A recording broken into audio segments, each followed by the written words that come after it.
Setiap hari, ada orang yang datang ke fasilitas kesehatan bukan hanya untuk berobat, tetapi untuk mencari kebenaran. Bahkan satu memar saja, ukurannya, warnanya, bentuknya, bisa menentukan arah sebuah kasus hukum. Namun, bagaimana dokter memastikan kalau apa yang mereka lihat benar-benar bisa menjadi alat bukti? Apa yang terjadi di balik pintu ruang periksa ketika medis dan hukum saling bertemu? Di ruang inilah semua dimulai. Seorang dokter harus mengubah luka menjadi bahasa yang dipahami penyidik. Setiap warna, setiap garis, setiap keluhan pasien, semuanya harus dicatat secara objektif. Tidak boleh ada asumsi, tidak boleh ada tambahan. Karena apapun yang ditulis di sini akan menentukan apakah seseorang diproses, dibebaskan, atau bahkan dihukum. Inilah pekerjaan yang sunyi, tapi sangat menentukan. Ketika kamu melihat adegan ini, kamu tidak hanya melihat dokter memeriksa pasien. Kamu sedang melihat proses yang akan berlanjut menjadi laporan resmi, visum et repertum, bahkan kesaksian di pengadilan. Setiap keputusan dokter adalah bagian dari sebuah investigasi. Dan inilah perjalanan dari sebuah kasus. Mulai dari pasien masuk ruang periksa hingga seorang dokter berdiri di ruang sidang. Selamat datang di dunia pelayanan medis untuk kepentingan hukum.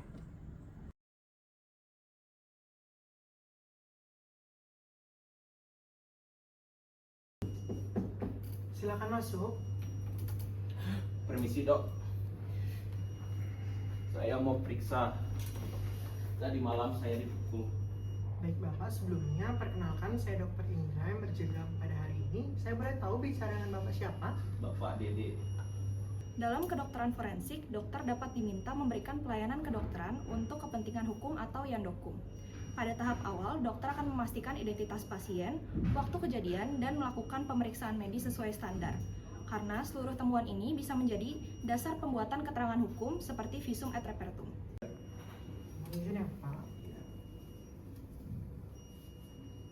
Kalau boleh tahu kejadiannya dari kapan?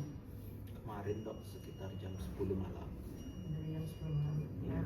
Baik, di sini Bapak saya izin untuk melakukan pemeriksaan sekaligus juga dokumentasi ya Pak ya. Ya.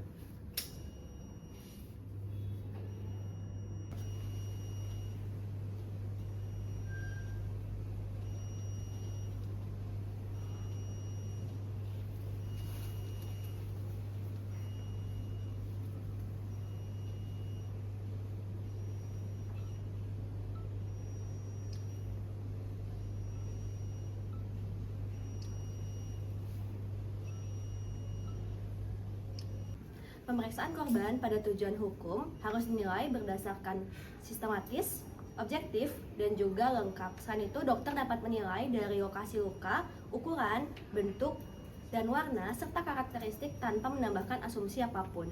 Semua informasi tersebut akan masuk ke rekam medis dan merupakan bagian dari yandokum orang hidup. Baik Bapak, di sini saya sudah selesai untuk melakukan pemeriksaan. Saya izin untuk memasukkan dokumentasi beserta dengan informasi tadi ke dalam rekam medis ini Bapak. Dokumentasi merupakan unsur penting dalam pelayanan mediko-legal, seperti foto luka, sketsa, maupun catatan medis merupakan hal yang dapat dipertanggungjawabkan. Dalam prinsipnya, hal yang tidak ditulis merupakan hal yang tidak diperiksa. Silakan. Selamat pagi dokter, kami dari kepolisian. Ini ada surat permintaan visum et repertum atas nama Bapak Dede, betul dokter? Betul. Saya izin untuk cek dulu. Silakan dokter. Visum et repertum hanya dapat dibuat setelah ada surat permintaan resmi dari penyidik. Dikarenakan visum et repertum adalah sebuah alat bukti berupa surat. Tanpa permintaan resmi, dokter hanya dapat membuat surat keterangan biasa yang bukan merupakan visum et repertum. Nama Dede, jenis kelamin laki-laki, tempat tanggal lahir 31 Desember 1978. Dalam penyusunan visum, biasanya dokter dapat menggunakan data dari hasil pemeriksaan pertama dan atau catatan rekam medis.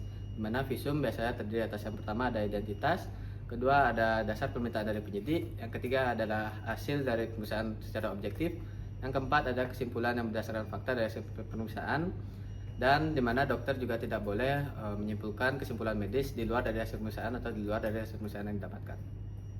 Alur pelayanan mediko-legal selalu dilakukan dengan 3 tahap. Yang pertama yaitu pemeriksaan medis, yang kedua dokumentasi, dan yang terakhir yaitu pembuatan surat visum et repertum. Semua itu dilakukan dengan berdasarkan yang pertama objektivitas, yang kedua independensia, dan yang ketiga keterukuran. Karena ini akan digunakan untuk pembuktian dari hukum.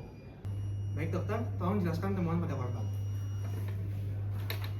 Berdasarkan hasil pemeriksaan, ditemukan luka memar akibat trauma tumpul berukuran 2 cm berlokasi di lengan kanan atas pasien dengan warna merah kebiruan sesuai pemeriksaan pada tanggal 1 Desember 2020. Dalam persidangan, dokter dapat dipanggil sebagai saksi ahli.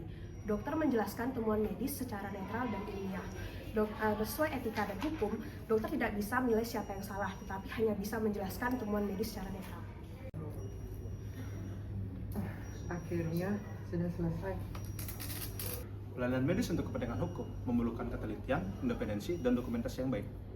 Melalui hukum yang benar, kita sebagai dokter dapat membantu proses penegakan hukum dan penegakan keadilan. Rangkaian yang baru saja kita lihat menunjukkan perjalanan sebuah kasus dari sudut pandang medis. Dimulai dari pasien yang datang membawa cerita, keluhan, dan tanda-tanda di tubuhnya. Dokter melakukan langkah-langkah sederhana namun mendasar. Mendengarkan, menanyakan riwayat, memeriksa secara menyeluruh, dan mencatat apa yang ditemukan tanpa mengubah apapun dari kenyataannya. Setiap luka yang diukur, setiap foto yang diambil, dan setiap catatan yang dibuat bukan hanya untuk dokumentasi, tetapi juga sebagai bagian dari proses memahami apa yang sebenarnya terjadi pada pasien. Dan ketika surat permintaan resmi dari penyidik diterima, kerja yang sudah dilakukan sejak awal mulai tersambung dengan jalur hukum. Berkas-berkas itu kemudian dirangkai menjadi sebuah laporan yang akurat, rapi, dan mudah dipahami. Di tahap penyusunan visum et repertum, dokter merangkum kembali seluruh temuan yang diperoleh saat pemeriksaan pertama. Tidak lebih, tidak kurang. Semua informasi berasal dari apa yang benar-benar terlihat, terukur, dan terdokumentasi. Inilah bagian penting yang sering tidak terlihat oleh publik. Proses yang senyap, hati-hati, dan penuh tanggung jawab. Dokter memastikan bahwa isi laporan jelas, netral, dan konsisten agar dapat dipahami oleh penyidik, jaksa, hakim, maupun pihak lain yang berkepentingan. Dan ketika akhirnya dokter diminta hadir sebagai saksi ahli, ia menjelaskan temuan-temuan tersebut berdasarkan ilmu dan catatan pemeriksaannya.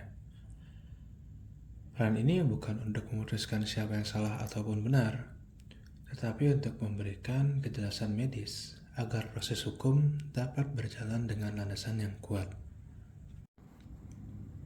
Dengan demikian, seluruh rangkaian yang terlihat, dari pemeriksaan awal hingga ruang sidang, menggambarkan bagaimana data medis dapat berperan dalam pencarian fakta.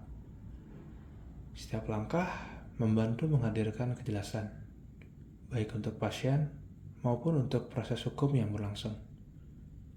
Pada akhirnya, pekerjaan ini adalah tentang menjaga ketepatan, kejujuran, dan rasa tanggung jawab atas apa yang diperiksa. Karena di balik setiap laporan, ada seseorang yang membutuhkan kebenaran. Dan melalui pemeriksaan yang baik, dokumentasi yang cermat, serta penyampaian informasi yang jelas, dokter ikut berkontribusi memberikan kejelasan yang dibutuhkan.